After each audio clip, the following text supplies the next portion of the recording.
Okay, so the next chapter is chapter 4, dimensional analysis. Dimensions होते हैं measurement के लिए जो भी आप यूज़ करते हो वो होते हैं डायमेंशंस, ठीक है। तो dimension of a physical quantity कैसे आप मेजर करते हो? Powers to which the fundamental unit of mass, length and time have to be raised in order to obtain its units, ठीक है।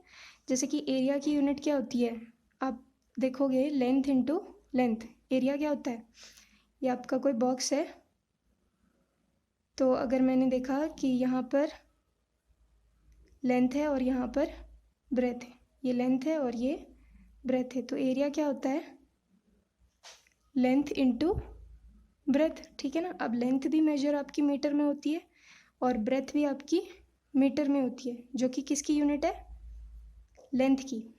किसकी यूनिट है, लेंथ की, इसीलिए लेंथ के लिए एल यूज़ करते हैं, ठीक है।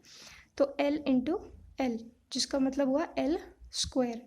और इसको कंप्लीट फार्मूला में डालने के लिए आप क्या करते हो, मास, देखो यहाँ पर मास नहीं है तो m की पावर 0, l की पावर 2i, और टाइम, यहाँ पे टाइम भी नहीं है तो इसकी टाइम की पावर 0, ठीक है।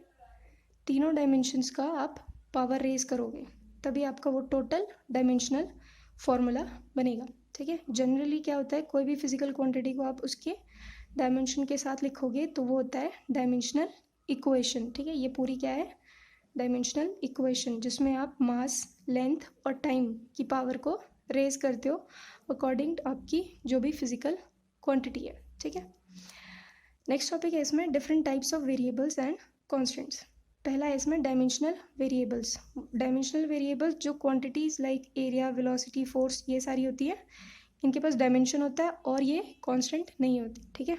वेलोसिटी, एरिया, ये सारी चीज़ें बदलती रहती है, ठीक है, और डायमेंशन भी होते हैं इनके पास।